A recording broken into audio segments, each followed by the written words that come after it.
Hello बच्चों, कैसे हैं आप लोग। आज बच्चों, आज के लेक्चर में हम आप लोगों को स्वपरागण के बारे में बताएंगे। दैट मीन्स सेल्फ पॉलिनेशन क्या होता है। बहुत ही आसान है ये सेल्फ पॉलिनेशन। कहने का मतलब है एक पुष्प है और उसी पुष्प के अंदर जो परागण होता है, कहने का मतलब उसी पुष्प के अंदर जो परागण होता है, जो पॉलिनेशन होता है, उसे ही हम सेल्फ पॉलिनेशन या स्वपरागण कहते हैं। अब यहाँ पर समझते हैं बेटा हम, ये क्या है, वर्तिकाग्र है और ये परागकोश है और इस परागकोश से ये परागकण निकले। तो कहने का मतलब है एक पुष्प उसी एक पुष्प है, उस पुष्प में परागकण जब उसी पुष्प के वर्तिकाग्र पर पहुंचते हैं तो इस प्रक्रिया को हम स्वपरागण कहते हैं। बात समझ में आई कि नहीं आई। कहने का मतलब एक फूल है, एक पुष्प है, तो ध्यान दीजिएगा ज़रा। पुष्प है, ज़रा पुष्प दीजिए हमें। मान लीजिए ये एक पुष्प है। अब इस पुष्प की हम बात करें, ये एक पुष्प है, इसी पुष्प में, इसी फ्लावर में, कहने का मतलब इसी पुष्प में जो है, जो इस पुष्प का परागकण है, इसी पुष्प के वर्तिकाग्र पर पहुंचता है, तो इस प्रक्रिया को हम स्वपरागण कहते हैं। ये देखो बेटा, आपको नज़र आ रहे होंगे पुंकेसर। ये जो है पुंकेसर होते हैं, इनको क्या बोलते हैं हम, पुंकेसर। देखो नज़र आ रहा कि नहीं आ रहा, पुंकेसर। बिल्कुल आसान, इस पुष्प के माध्यम से हम समझते हैं स्वपरागण को। ये एक पुष्प है और इसी पुष्प में जो परागकोश है, दैट मीन्स जो पुंकेसर होता है, पुंकेसर जो होता है इसमें परागकोश होता है। तो इसी पुष्प का जो परागकोश है, वह जब परागकोश का परागकण जब वर्तिकाग्र तक पहुंचता है तो इस प्रक्रिया को हम स्वपरागण कहते हैं। अर्थात अब हम बात करेंगे इसमें परागण होता कैसे है। जैसे मान लीजिए ये पौधे का पुष्प है, तो ये जो है हवाओं के माध्यम से इसी पुष्प का जो परागकण है वर्तिकाग्र के पास पहुंच जाता है और उसमें पॉलिनेशन जो है बच्चों वो हो जाता है। बात समझ में आई कि नहीं आई। तो कहने का मतलब ये है स्वपरागण बिल्कुल आसान है। ये आपको नज़र भी आ रहा है, ध्यान दो बेटा। ये परागकोश और ये वर्तिकाग्र एक पुष्प है, यानी यहाँ पर परागण होने, यहाँ पर परागण का कोई मीनिंग नहीं है। एक पुष्प की बात है, तो एक पुष्प जो है उस पुष्प में जो है स्वपरागण हो जाता है। बात समझ में आई कि नहीं बेटा। तो एक बात याद आई मुझे, किसी ने सच कहा है कि जीवन में ना कुछ ऐसा काम कर जाओ कि लोग तुम्हें याद करें। और अच्छे लोग जो होते हैं ना, हमेशा अच्छाई के लिए जाने जाते हैं। याद रखना बेटा, अच्छे लोग जो होते हैं हमेशा अच्छाई के लिए जाने जाते हैं। तो आइए ध्यान देते हैं स्वपरागण में और क्या चीज़ें होती हैं। तो कई बार ये बोर्ड एग्जाम में पूछा भी गया है, तो इसका आपको जो है थ्योरी जो लिखना है, आप क्या लिखोगे कि एक पुष्प के परागकोश का परागकण जब उसी पुष्प के वर्तिकाग्र के पास पहुंचता है तो इस प्रक्रिया को हम स्वपरागण कहते हैं। बात समझ में आई कि नहीं बेटा। अब हमें दूसरा मैटर जानना है, आइए समझते हैं बेटा स्वपरागण। तो स्वपरागण के अनुकूलन, ध्यान दीजिएगा, स्वपरागण के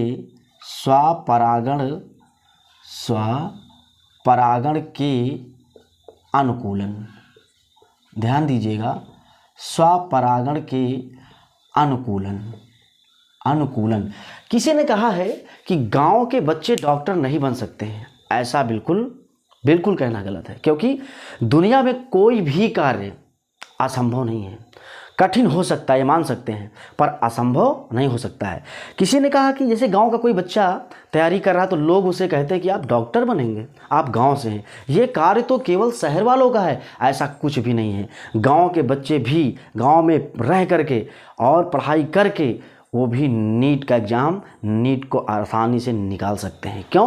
क्योंकि कॉन्सेप्ट पढ़ना है और कॉन्सेप्ट इस चीज़ को आदेश नहीं देता है कि आप शहर में रहते हो कि गांव में रहते हो। तो ध्यान देना बेटा, स्वपरागण के अनुकूलन, कहने का मतलब है बातें बातों से नहीं बनती। जो बातें होती हैं वो बातों से नहीं बनती, कुछ करके दिखाना पड़ता है। ध्यान दीजिएगा, स्वपरागण के अनुकूलन में सबसे पहला जो मैटर आपके सामने आ रहा है, द्विलिंगी।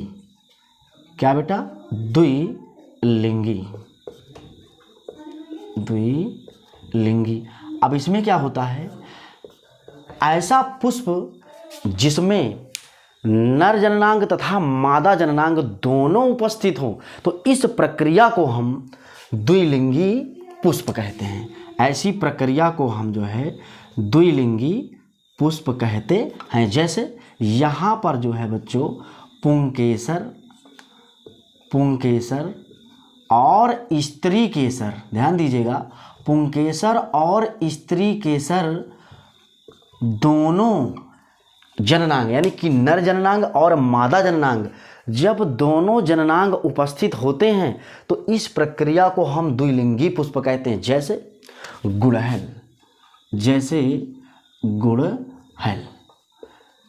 गुड़हल और दूसरा सरसों।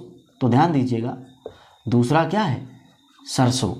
अब ध्यान दीजिएगा, ये गुड़हल जो होता है इसके पुष्प में आपको नर जननांग अर्थात मादा जननांग दोनों मिलेंगे। अब हम बात करेंगे सरसों की, तो सरसों का जो पुष्प होता है इस पुष्प में आपको नर जननांग और मादा जननांग ये मीन्स दोनों मिलेंगे। तो कुल मिलाकर के जैसे हम बात करें सरसों के पुष्प की, तो सरसों का जो पुष्प होता है उसमें स्वपरागण होता है, अर्थात उसमें स्वपरागण हो सकता है। क्यों? क्योंकि एक पुष्प है और एक ही पुष्प में जो परागण होता है, मैंने बताया ना अभी आपको, एक पुष्प है और एक ही पुष्प में जो परागण होता है उसे हम स्वपरागण या सेल्फ पॉलिनेशन कहते हैं। इस स्वपरागण को हम स्वयुग्मन भी कहते हैं।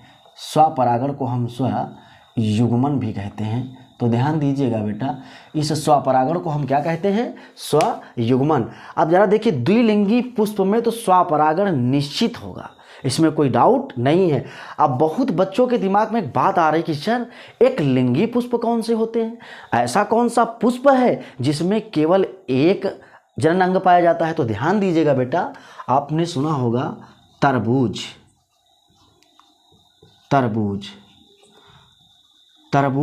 और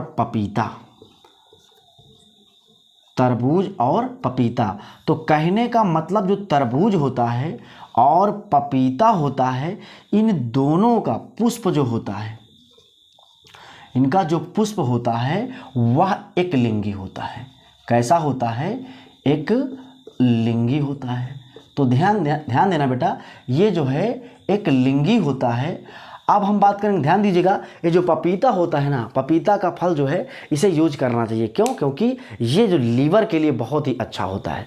पपीता जो है खाने से हमारा जो मीन्स लीवर होता है वो बहुत ही अच्छा होता है। तो ध्यान दीजिएगा, मैंने यहाँ पर द्विलिंगी पुष्प लिखा और द्विलिंगी पुष्प मैंने क्या बताया? जिसमें पुंकेसर, आप इसको इस तरीके से भी बता सकते हो, जिसमें पुंकेसर तथा स्त्री केसर दोनों उपस्थित होते हैं, तो इस प्रक्रिया को हम द्विलिंगी पुष्प कहते हैं। जैसे गुड़हल, सरसों।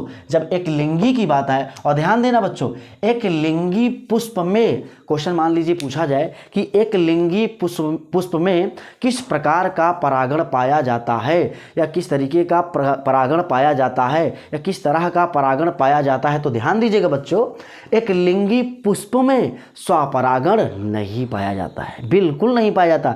तो आपको कुछ भी नहीं करना है, इसमें आपको बताना होगा कि एक लिंगी पुष्प में जो है वह परपरागण होता है। क्योंकि जो पपीता होता है अर्थात जो तरबूज होता है, इनमें एक ही जनन अंग होता है। मान लीजिए इसमें पुंकेसर उपस्थित है और पुंकेसर यानी कि परागकोश, और परागकोश में परागकण, यहाँ पर मान लीजिए इस पुष्प में परागकण उपस्थित हैं, तो ये परागकण किसी कारक या घटक या एजेंट के माध्यम से दूसरे पुष्प में जाकर के वहाँ पर वर्तिकाग्र के पास पहुँच जाते हैं और इसी प्रक्रिया को बोलते हैं परागण। तो कुल मिलाकर के ये कैसा परागण हो गया? परपरागण हो गया। तो बाकी चीज़ें हम आपको परपरागण में बताएंगे, लेकिन यहाँ पर जो है स्वपरागण के बारे, स्वपरागण हम आप लोगों को बता रहे हैं। तो बात आई पुष्पों की, तो मैंने उसकी जिक्र की कि गुड़हल और सरसों का जो पुष्प होता है उसमें दो जननांग पाए जाते हैं, बल्कि तरबूज और जो पपीता होता है इसमें केवल और केवल एक लिंगी अर्थात एक जनन अंग पाया जाता है। तो दूसरा जरा मैटर देखिए बेटा, ये समझ में आपको आ गया होगा। तो ध्यान दीजिएगा, दूसरा मैटर हमें जानना है।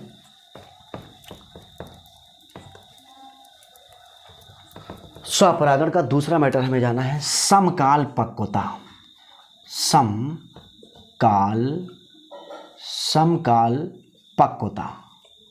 अब ध्यान दीजिएगा, ये क्या होता है? समकाल पक्वता का मीनिंग क्या होता है? सम का मतलब समान, काल का मतलब समय, पक्वता का मतलब पकना या मैच्योर होना। तो कहने का मतलब ध्यान दीजिएगा, ऐसा पुष्प, ध्यान दीजिएगा यहाँ पर बेटा, ये मान लीजिए मैंने बनाया यहाँ पर, ये जो है ये एक पुष्प है और ये जो है ये वर्तिकाग्र है और ये पराग कोश है। तो ध्यान दीजिएगा बच्चों, ये पराग कोश है, ये वर्तिकाग्र है और ये पूरा मैटर हमारा क्या कहलाता है? पुंकेसर कहलाता है। तो कहने का मतलब ये है, ध्यान दीजिएगा बेटा, ये इस तरीके से।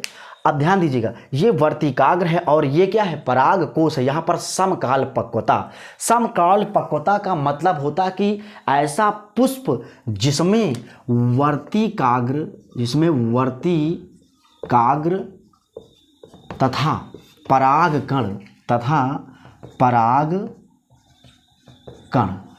परागकण वर्तिकाग्र और परागकण दोनों एक ही समय में परिपक्व हुए हों।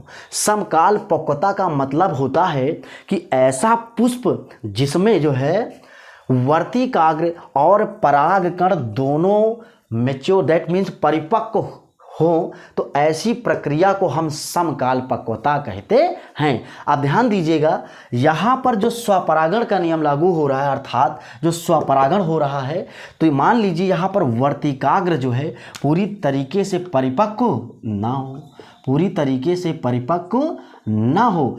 तो जब वर्तिकाग्र परिपक्व नहीं होगा और मान लीजिए परागकण पूरी तरीके से परिपक्व हैं, तो यहाँ पर यदि परागकण आएंगे तो यहाँ पर परागण नहीं होगा, यहाँ पर परागण नहीं होगा। और मान लीजिए यहाँ पर वर्तिकाग्र अगर परिपक्व है, वर्तिकाग्र मान लीजिए यहाँ पर परिपक्व है और परागकण अगर मैच्योर नहीं है, परिपक्व नहीं है, तो यहाँ पर स्वपरागण नहीं हो सकता। इसलिए समकाल पक्वता का जो मीनिंग होता है, ध्यान दीजिएगा बेटा, एक एक शब्द आपको समझ में आएगा। यदि इन शब्दों को आपने ध्यान दिया तो निश्चित आपको पूरा का पूरा मैटर समझ में आएगा। बिल्कुल ध्यान से केवल आप समझते जाइए। कहने का मतलब समकाल पक्वता का मीनिंग होता है कि ऐसा पुष्प जिसमें परागकण तथा वर्तिकाग्र दोनों एक ही समय में परिपक्व हुए हों, तो इस प्रक्रिया को हम कहते हैं समकाल पक्वता। समझ में आया कि नहीं है बेटा? बिल्कुल पूरी तरीके से। किसी भी प्रकार का कोई डाउट हो तो बताइए हमें, कोई भी समस्या अगर आपको हो तो आप कमेंट्स में ज़रूर लिखिएगा कि सर ये मीनिंग हमको समझ में नहीं आई है, शायद मैं आपको दूसरे वीडियो में समझाने का प्रयास करूँगा। तो बहुत ही आसान सा ट्रिक है, इसमें कुछ भी नहीं करना है। समकाल पक्वता में केवल आपको क्या बताना है? परागकण, ट्रिक के माध्यम से परागकण, परागकण के बाद फिर क्या लिखना है? वर्तिकाग्र, वर्तिकाग्र। अब परागकण तथा वर्तिकाग्र का एक समय में परिपक्व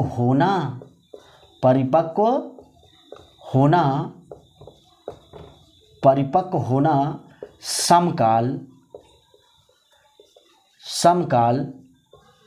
पक्वता कहलाता है, समकाल पक्वता कहलाता है। समझ में आया कि नहीं है बेटा? एक समय में परिपक्व होना समकाल पक्वता कहलाता, किन किन का? परागकण का और वर्तिकाग्र का। समझ में आया कि नहीं है बेटा? समझ में आ गया होगा ना आपको? ये मैंने आपको ट्रिक बताया, इसको आप अपनी कॉपी में जो है बेटा इसको लिख लीजिए इस ट्रिक को, और यहाँ पर समकाल पक्वता आप जीवन में कभी नहीं भूलेंगे। तो ध्यान दीजिएगा, अगला मेथड क्या है? अगला मेथड क्या है बेटा? यहाँ पर एक शब्द आता है अनुन्मील्य। यहाँ पर एक शब्द क्या आता है? अनुन्मील्य। तो ध्यान दीजिएगा, अनुन्मील्य शब्दों को जानना बहुत जरूरी है। जीव विज्ञान में जो है अनुन्मील्य, तो ध्यान देना बेटा, जीव विज्ञान में जो है सारा का सारा खेल किसका है? शब्दों का है। तो यहाँ पर बात आई अनुन्मील्य की। आखिर अनुन्मील्य क्या होता है? तो ऐसा पुष्प, ध्यान दीजिएगा बेटा, ऐसा पुष्प जिसमें बाह्य दल जो होता है, दैट मीन्स जो ऐसा पुष्प जिसमें पहले हम आपको चित्र के माध्यम से समझाते हैं, ऐसे आप समझ नहीं पाओगे। तो ध्यान दीजिएगा बेटा, ये क्या है? वर्तिकाग्र है। ये क्या है, वर्तिकाग्र हो गया ऊपर, और ये जरा देख लीजिए अंडाशय हो गया है, और यहाँ पर जो है, यहाँ पर ये जो है पुंकेसर है। इसको क्या मैंने बता दिया, ये पुंकेसर अर्थात पराग, ये पराग कोश हुआ, पराग कोश है। ये क्या है, पराग कोश अर्थात पुंकेसर। तो ध्यान दीजिएगा, ये जो हमारा है बाह्य दलपुंज है, और ये जो है ये हमारा हो गया दलपुंज। तो ध्यान देना बेटा, मीनिंग को समझना है आपको। दलपुंज, दलपुंज। अब बात आती दलपुंज किसे कहते हैं, दलपुंज क्या होता है। तो ध्यान दीजिएगा, दल से जो है, दल से दलपुंज का निर्माण होता है। मान लीजिए जिस पुष्प में केवल एक दल हो, तो उसे हम, जिस पुष्प में केवल एक, ये जो आप सामने दिख रहा एक है अगर पत्ती, तो उसे हम दल बोलेंगे। और यहाँ पर यदि एक से अधिक हैं दल, तो इस प्रक्रिया को हम कहते हैं दल पुंज। तो ध्यान दीजिएगा, अनुन्मिल्य का क्या मीनिंग होता है, ऐसा पुष्प जिसमें पुंकेसर तथा वर्तिकाग्र दोनों दलपुंज से बंद होते हैं, दोनों दलपुंज से क्या होते हैं, बंद होते हैं। तो इस प्रक्रिया को हम बोलते हैं अनुन्मिल्य। अनुन्मिल्य बहुत महत्वपूर्ण प्रश्न यहाँ से बन रहा है बेटा, हर एक परीक्षा में ऐसा प्रश्न पूछा जाता है। तो जरा शब्द को गौर करना और ट्रिक के माध्यम से इसको देखना, कैसे समझना बहुत आसान है। ट्रिक के माध्यम से कैसा, इसको किस तरीके से हमको समझना है। तो ध्यान दीजिएगा, मैंने क्या बताया आपको, सबसे पहले आपको लिखना है दलपुंज, दल, ये हमने लिख दिया यहाँ पर दलपुंज। ध्यान दीजिएगा बेटा, दलपुंज। और दलपुंज जो है किस किस को बांध करके रख रहा है, यानी कि यहाँ पर जो है पुंकेसर को तथा स्त्री केसर को, यानी कि दलपुंज जो है पुंकेसर तथा स्त्री केसर को, पुंकेसर तथा स्त्री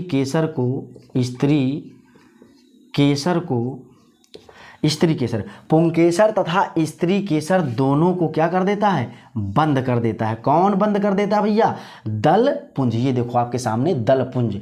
अब आप बताओ, यदि पुंकेसर तथा स्त्री केसर दोनों बंद होंगे, पुंकेसर तथा स्त्री केसर दोनों बंद होंगे, तो क्या यहाँ पर परपरागण हो सकता है, यहाँ पर परपरागण बिल्कुल नहीं हो सकता। क्यों, क्योंकि मान लीजिए यहाँ पर कोई परागकण आएगा, तो उसको कौन रोक देगा, यहाँ पर दलपुंज रोक देगा। क्यों, क्योंकि पूरी तरीके से वर्तिकाग्र जो है दलपुंज से क्या है, बंधा हुआ है। अर्थात यहाँ पर बैन, यहाँ पर किसी को आने की कोई अनुमति नहीं है। तो कुल मिलाकर यहाँ पर अगर परागण होगा तो कैसा परागण होगा, तो ध्यान दीजिएगा बच्चों, यहाँ पर सेल्फ पॉलिनेशन होगा, अर्थात यहाँ पर जो परागण होगा वह परागण होगा स्वपरागण होगा। तो ध्यान दीजिएगा, मैंने क्या बताया कि ऐसा पुष्प, ध्यान दीजिएगा, ऐसा पुष्प जिसमें दलपुंज जो होता है, ऐसा पुष्प जिसमें दलपुंज पुंकेसर तथा स्त्री केसर दोनों को बांध के रखता है, अर्थात बंद करके रखता है। तो इस प्रक्रिया को हम अनुन्मिल्य कहते हैं। समझ में आया कि नहीं है बेटा, कहने का मतलब कॉन्सेप्ट समझना बहुत जरूरी होता है, भागने टूटने से कोई काम हल नहीं होता है। तो ध्यान दीजिएगा, जब तक हम कॉन्सेप्ट को नहीं समझेंगे तो शायद हमारा कार्य पूर्ण नहीं हो पाएगा। तो ध्यान दीजिएगा बच्चों, ऐसा कुछ भी नहीं है, आप गांव से हो तो क्या हुआ, आप शहर से हो तो क्या हुआ, ये जो कॉन्सेप्ट होते हैं, ये कॉन्सेप्ट इस चीज़ को आदेश नहीं देते कि आप कहाँ से हो। मेहनत करने वालों के लिए, मेहनत जो करता है सफलता उसी को मिलती है, मेहनत करने वाले व्यक्ति को सफलता मिलती है। और कहना है कि बातों से बातें नहीं बनती हैं, मेहनत करना पड़ेगा। तो ध्यान दीजिएगा, अनुनमिल्य आपको समझ में आया कि नहीं है बेटा? बिल्कुल आसान सा मैजिक है, आसान सा ट्रिक है। आप अपनी कॉपी में इस ट्रिक को लिख लीजिए और हम बात करेंगे। आप लोगों के दिमाग में क्वेश्चन आ रहा होगा कि सर आपने ये सब कुछ तो बता दिया, लेकिन सर जरा पुष्प का नाम तो बताइए कि किस तरीके के पुष्प में इस तरीके का मैटर होता है। तो ध्यान दीजिएगा बेटा, गुल मेहंदी इसका जो उदाहरण होगा, तो गुल मेहंदी। ध्यान दीजिएगा, गुल मेहंदी। अब इस तरीके का जो गुल मेहंदी का पुष्प है बच्चों, इसको आप देखना तो ये पूरी तरीके से इसका जो दल पुंज होगा, पुंकेसर और स्त्री केसर दोनों को बंद करके रखता है। दूसरा उदाहरण है बेटा मूंगफली। तो ध्यान देना, मूंगफली, ये मूंगफली का जो फूल होता है वह उसका जो दलपुंज होता है उसके पुंकेसर और स्त्री केसर को बांध करके रखता है। तो समझ में आया कि नहीं है बेटा? तो आपको अनुनमिल्य में जो है गुल मेहंदी और मूंगफली का उदाहरण लिखना है। और ये प्रश्न भी कई बार पूछा गया है। एनसीईआरटी में लिखा हुआ मैटर, एनसीईआरटी में साफ साफ लिखा हुआ है अनुनमिल्य, और जिसका मीनिंग मैंने आपको बताया है पुंकेसर और स्त्री केसर का बंद होना। पुंकेसर तथा स्त्री केसर का बंद होना। समझ में आया कि नहीं है बेटा? पुंकेसर तथा स्त्री केसर का क्या होना? बंद होना। और ये बंद करने का कार्य कौन करता है भैया? तो बंद करने का जो कार्य करता है वो, उसका नाम है दल पुंज। समझ में आया कि नहीं है? तो इस ट्रिक के माध्यम से आप अनुनमिल्य को आसानी से समझ सकते हैं। तो स्वपरागण में मैंने आपको क्या बताया? द्विलिंगी पुष्प, जिसमें मैंने आपको उदाहरण बताया था सरसों तथा गुड़हल। सरसों के पुष्प में जो है स्त्री केसर तथा पुंकेसर दोनों जननांग पाए जाते हैं, अर्थात नर जननांग तथा मादा जननांग। हम बात करेंगे मीन्स गुड़हल की, तो गुड़हल में भी इस तरीके की प्रक्रिया होती है, स्त्री केसर तथा पुंकेसर दोनों पाए जाते हैं। जब एक ही पुष्प में परागण हो रहा हो तो इस प्रक्रिया को हम स्वपरागण अर्थात स्वयुग्मन कहते हैं, या फिर सेल्फ पॉलिनेशन कहते हैं। तो कहने का मतलब दूसरा मैटर हमारे सामने क्या पेश हुआ बेटा? समकाल पक्वता। समकाल पक्वता का मीनिंग होता कि ऐसा पुष्प जिसमें परागकण तथा वर्तिकाग्र दोनों एक ही समय में परिपक्व हुए हों, तो इस प्रक्रिया को हम समकाल पक्वता कहते हैं। अर्थात लास्ट और आखिरी अनुनमिल्य, ये मैं आप लोगों को जो बता रहा हूं इसका मीनिंग क्या है बेटा? स्वपरागण के अनुकूलन, जो मैंने आपको बताया द्विलिंगी पुष्प, और दूसरा हमारा समकाल पक्वता, और तीसरा जो आया अनुनमिल्य। तो मैंने आपको क्या बताया? समकाल पक्वता क्या होता है कि ऐसा पुष्प जिसमें वर्तिकाग्र तथा परागकण दोनों एक ही समय में परिपक्व हुए हों, तो इस प्रक्रिया को हम समकाल पक्वता कहते हैं। अर्थात लास्ट में आ रहा है हमारा अनुनमिल्य। अनुनमिल्य का मीनिंग होता है कि दलपुंज, जो दलपुंज होता है वह पुंकेसर तथा स्त्री केसर दोनों को बंद करके रखता है। इस प्रक्रिया को हम अनुनमिल्य कहते हैं। इसमें जो होता दलपुंज ये पुंकेसर तथा स्त्री केसर दोनों को बंद करके रखता है, उसे हम क्या बोलते हैं? अनुनमिल्य। और जिसका उदाहरण होता है मूंगफली तथा गुल मेहंदी। तो आई होप बच्चों आप लोगों को ये ट्रिक, ये मैजिक समझ में आया है। तो प्लीज़ चैनल को सब्सक्राइब कीजिए, शेयर कीजिए और बेल आइकन दबाना मत भूलिए ताकि आपको अगला वीडियो मिल सके। यदि बच्चों कोई समस्या है, कोई प्रॉब्लम है, तो प्लीज़ आप कमेंट करके आप कमेंट्स द्वारा बताइए कि सर हमें ये प्रॉब्लम है, तो हम आपके लिए अलग से एक वीडियो बनाएंगे और आपकी समस्या का समाधान होगा। जय हिंद, जय भारत।